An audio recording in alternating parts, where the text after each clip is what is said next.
ఎప్పుడు జ్ఞాపకం చేసుకొని అన్నాడు కదా దేవుడు. ఒకవేళ ఎప్పుడైనా ఆయన జ్ఞాపకం చేసుకుంటాడా? ఎప్పుడూ జ్ఞాపకం చేసుకుని అన్నాడు కదా. మరలా నీ పాపపు సిట్కాని ఎప్పుడైనా బయట తీస్తాడా? ఇది కూడా తెలుసుకోవాలి కదా.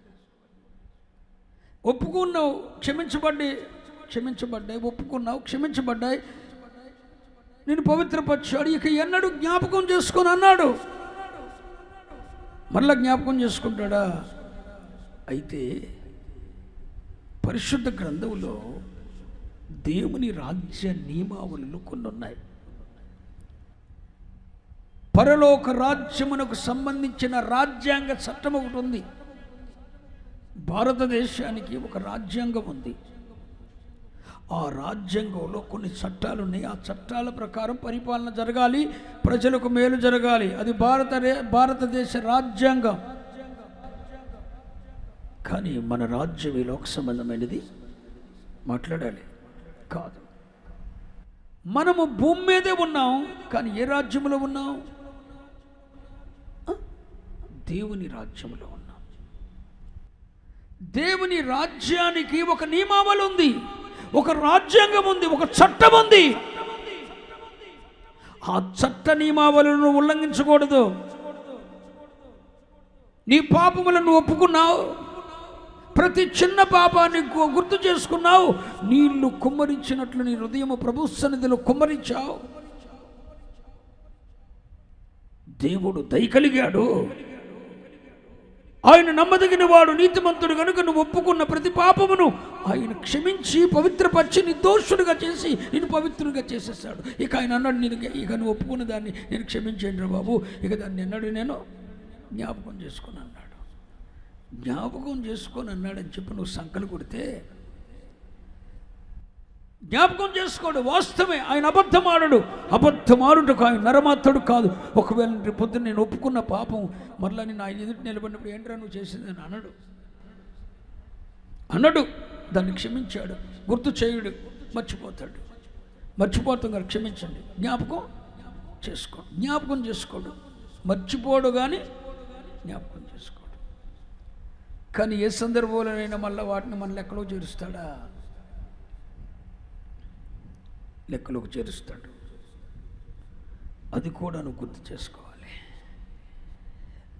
పరలోక రాజ్య నియమావళులు కొన్ని ఉన్నాయి. దేవుని నియమం, దేవుని లా అండ్ ఆర్డర్స్ కొన్ని ఉన్నాయి. దేవుని రాజ్య నియమావళి పద్ధతులు కొన్ని ఉన్నాయి. దేవుని నియమావళులు, దేవుని రాజ్యాంగ పద్ధతులు, దేవుని నియమావళులు క్రైస్తవ జీవితంలో ఉన్నాయి. అవి నువ్వు మర్చిపోకూడదు. ఆ నియమావళులు ఏంటో తెలుసునా? దేవుని రాజ్య నియమావళులు ఏంటంటే, నేను మీ పాపాలు క్షమించాను కదా. హలో, నేను మీ పాపములను క్షమించినట్లు మీరు ఇతరుల పాపాలు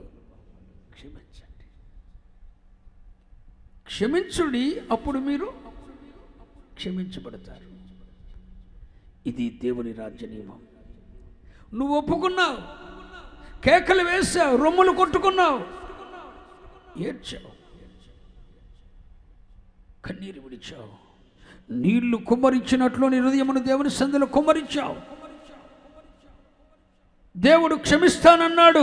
నువ్వు ఒప్పుకున్నావు కనుక నేను క్షమిస్తాను, క్షమించి నిన్ను సమస్త దుర్నీతులు నిన్ను పవిత్రం చేస్తానన్నాడు. ఓకే, చేశాడు.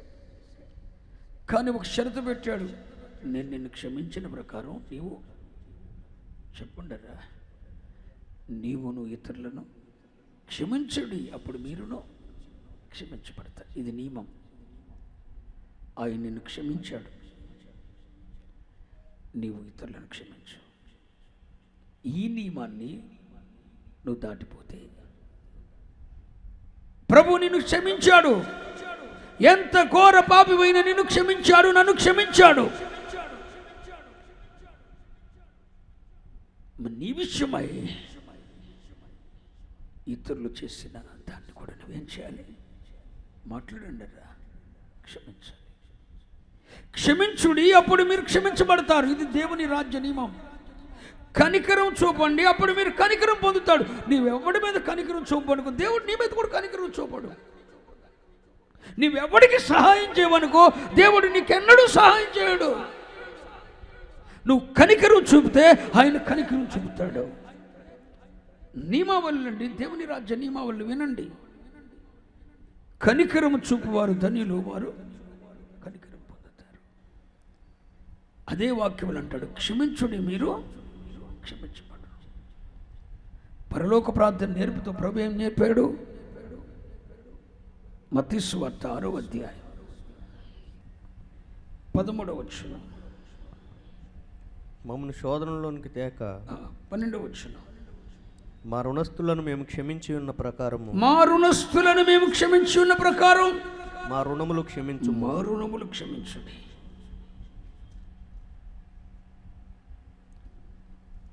నీ ఎడల తప్పిదం చేస్తున్న వారిని నువ్వు క్షమించు. తండ్రి నిన్ను క్షమించాడు, నీవు ఇతరులను క్షమించు. ఈ నియమావళిని నువ్వు దాటిపోతే, ఇంత పాపం ఎందుకు చేసావురా, ఇంత దౌర్భాగ్యం ఎందుకు చేసావురా, నువ్వు క్షమించమని అడిగినప్పుడు దేవుణ్ణి నిన్ను అడగల, కౌంటర్ వేయలా. నువ్వు ఒప్పుకున్నావు, ఆయన క్షమించాడు. ప్రభు అంటాడు, నేను మిమ్మల్ని క్షమించిన ప్రకారం మీరు కూడా ఇతరులను క్షమించండి. ఈ నియమం నువ్వు దాటిపోయావనుకో, నీ పాపాలు, క్షమించిన పాపాలన్నీ తీసుకొచ్చి మళ్ళా నీ పుట్లో వేస్తాడు. ఇది రాసిపెట్టుకో. అందుకు లేఖనం, ఒక లేఖనం ఉంది. యేసయ్య చెప్పిన ఒక ఉపమానం ఉంది. ఒక రాజు ఉన్నాడట. ఆ రాజు దగ్గర ఒక దాసుడు ఉన్నాడు. ఆ దాసుడు రాజుగారి దగ్గర 10 కోట్ల రూపాయలు అప్పు చేశాడు.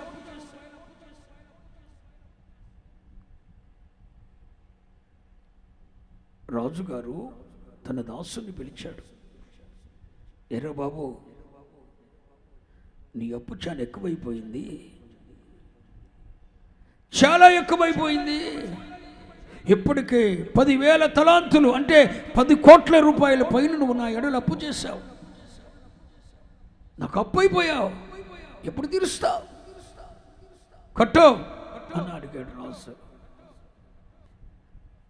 ఆ దాసుడు సాగిలిపడి అంటాడు, అయ్యా కొంచెం సమయం ఇవ్వండి అయ్యా. రాజుగారు అంటాడు, నీ భార్య బిడ్డలను నీ కలిగిన మొత్తం అమ్మి నా అప్పు కట్ట అంటాడు. ఆ దాసుడు అంటాడు, అయ్యా అయ్యా అంత పెద్ద మొత్తం ఇప్పటికప్పుడే కట్టడం నా వల్ల కాదయ్యా, కొంచెం సమయం ఇవ్వండి అయ్యా.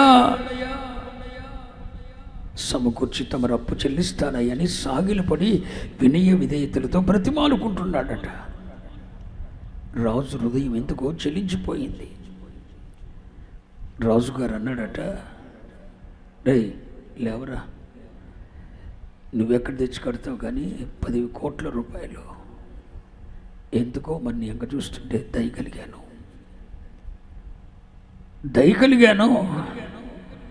నీ అప్పంతటిని నేను క్షమిస్తున్నాను, ఇక నమ్మకంగా ఉండు. నేను నీ ఎడలు ఎలాంటి ప్రేమ చూపానో అలాంటి ప్రేమ ప్రజలు ఎడ కూడా చూపలేవో. నిన్ను క్షమించటమే కాదు,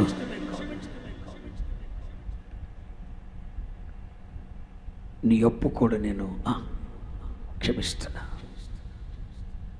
నెమ్మదిగా బ్రతకరా, ఇక అప్పు చేయకాకు, నెమ్మదిగా బ్రతుకు అన్నాడు. ఇక వీడు కాలు ఎగరేసాడు బయటకు వచ్చి. 10 కోట్ల రూపాయలు అప్పు ఒక రోజునే పోయింది కదండి. బయటకు వచ్చాడు, కాలు ఎగరేసాడు. కాలు ఎగరేసి ఇంటికి వచ్చాడు. రే మర్చిపోయాను, మన ఇంటి పక్క ఉంటాడు, నాకు అప్పు ఉన్నాడుగా అని చెప్పి ఈడేమో 10 కోట్ల అప్పు, రాజుగారు తీర్చేశాడు, వద్దన్నాడు, క్షమించాడు. వీడేం చేశాడు, ఇంటి పక్క ఉన్నోడికి ఎప్పుడో ఒక 100 దేనారాలు ఇచ్చాడంట, అంటే 50 రూపాయలు ఇచ్చాడట. ఎన్ని చెప్పాలి, 50 రూపాయలు ఇచ్చాడట. ఎప్పుడో వాడిని పిలిపించాడు, ఎరా ఎన్నాళ్ళు 50 రూపాయలు తీసుకున్నావు? 100 దేనారాలంటే 50 రూపాయలు,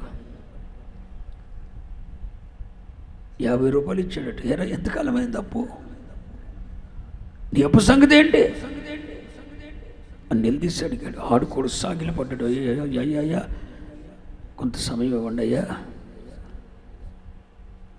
అప్పు కట్టేస్తాను, ఇప్పుడు గొప్పడంటే కట్టలేను బాబు, క్షమించు బాబు, కొంత సమయం బాబు. కుదరదు, ఈరోజు కట్టాలి, ఇప్పుడే కట్టాలి అని చెప్పి, నా వల్ల కాదయ్యా, నా వల్ల కాదు, నువ్వు మెడ మీద కూర్చుని, నా వల్ల కాదు బాబు, క్షమించు బాబు, కొంచెం సమయం ఇవ్వండి, కొంచెం సమయం ఇవ్వండి అని అడుగుతున్నాడట. వీడేం చేశాడు, కుదరదు అని చెప్పి వీడిని సెరసాల్లో వేయించాడట. ఎంత అప్పు కోసం? 50 రూపాయల అప్పు కోసం సెరసాల్లో వేయించాడట. వీడి పుణ్యమాని వీడి దగ్గర 50 రూపాయలు అప్పు తీసుకున్నందుకు వాడు సెరసాలకి వెళ్ళాడు. ఈ వార్త రాజుగారికి తెలిసింది. రాజుగారు నివ్వెర్రపోయాడు. అరే వీడు నాకు 10 కోట్ల రూపాయలు అప్పు ఉంటే, అరే పోనీ అని క్షమించాను, వీడేమో బజారుకి వెళ్ళి వీడికి 50 రూపాయలు అప్పు ఉన్న వాడిని తీసుకెళ్ళి సెరసాల్లో వేశాడు. ఈయన్నేం చేయాలని చెప్పి రాజుగారు ఏం చేశాడో తెలుసా, వాడిని పిలిపించాడట. రారా ఇటురా అన్నాడు. దొరా, రాజా చెప్పు నాయనా, నువ్వు నాకు కట్టవలసిన అప్పు ఎంత? 10 కోట్లయ్యా. నీ అప్పంతా నేను క్షమించానా? నిన్ను క్షమించా, నీ అప్పు క్షమించా. మరి నువ్వు బయటికి వెళ్ళి నువ్వు చేసిందేంటి? నీ 10 కోట్ల రూపాయల అప్పు నేను తీర్చాను, అప్పు క్షమించాను, నీ తప్పు క్షమించాను, నీ అప్పు క్షమించాను, నిన్ను స్వేచ్ఛగా వదిలేశాను. మరి నువ్వేంటి 50 రూపాయలు ఉన్న వాడిని తీసుకెళ్ళి సరసాలు వేయించామని? తప్పు అయిపోయింది, కుదరదు, నువ్వు అప్పు తీర్చే వరకు వీడిని తీసుకుని వెళ్ళి సెరసాలలో వేయటమే కాదు, బాధపరచు వానికి వీడిని అప్పగించండి అన్నాడు. 50 రూపాయలు అప్పు ఉన్నవాడిని సెరసాల్లో వేయించాడు వీడు. కానీ ఈ 10 కోట్ల అప్పు ఉన్నవాడు ఏం చేశాడు తెలుసా? 10 కోట్ల అప్పు ఉన్నవాడిని ఏం చేశాడు తెలుసా? మరలా తిరిగి అకౌంట్లో పడిపోయినాయి. ఏంటి 10 కోట్లు? ఆ అప్పు తీర్చే వరకు వీడిని సెరసాల్లో వేయడమే కాదు, బాధపరుసు వానికి అతన్ని అప్పు చెప్పండి అన్నాడు. దీని నుండి మనం నేర్చుకోవాల్సిన పాఠం ఏంటి? నీ దోష రుణం ప్రభు తీర్చాడు. మన విమోచన క్రైదనం అది బహు గొప్పది, అది ఎన్నటికీ మనం తీర్చలేము. మన ప్రాణ రక్షణ విమోచన క్రైదనం అది బహు గొప్పది. మన పాప విమోచన కొరకైన క్రైదనముగా తన అద్వితీయ కుమారుడైన ప్రభువైన యేసుక్రీస్తుని బలిగా అర్పణగా చేసి తన ప్రాణార్పణ వలన, తన కుమారుని రక్త ప్రోక్షణ వలన మన పాపానికి వెల చెల్లించి మన దోష రుణం ఆయన తీర్చాడు. మన విమోచన క్రైదనం 10 కోట్లు కాదు, మన పాప దోష రుణం 10 కోట్లు కాదండి. తన జనతైక కుమారుడు, అద్వితీయ కుమారుడైన తన కుమారుని ప్రాణపు విలువెంతో, జగద్రక్షకుని ప్రాణపు విలువెంతో, నీ పాప విమోచన ఖైదను అంత. అప్పుడు వాడికి 10 కోట్లు, కానీ నీ ప్రాణ విమోచన ఖైదనముగా తన కుమారుణ్ణి, నా ప్రాణ విమోచన ఖైదనంగా, నా పాపముల కొరకైన విమోచన ఖైదనముగా తన కుమారుడైన ప్రభువైన యేసుక్రీస్తుని ప్రాణాన్ని బలిగా అర్పింపజేసి మన దోష రుణమును, మన పాప విమోచన క్రయధనమును ఆయన తీర్చేశాడు. అది 10 కోట్లు కాదండి, ఇంకా ఎక్కువే. అది ఎన్నటికీ మనం మాట్లాడేంటండి, తీర్చలేం. మన కొరకు ఒక తీర్చలేని రుణాన్ని ఆయన చేసేసాడు. మన దోషాలు క్షమించాడు. భయంకరమైన దౌర్బల్యమైన జీవితాన్ని జీవిస్తున్న నన్ను నిన్ను దేవుడు క్షమించాడు. మన జీవితంలో మనం ఎవరినైనా ఇతరులను మనము క్షమించని ఎడల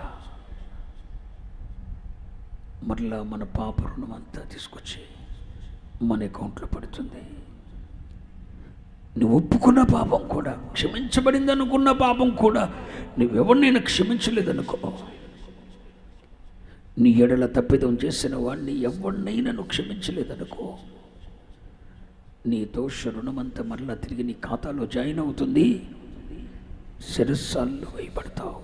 ఆ దోషం క్షమించబడదు.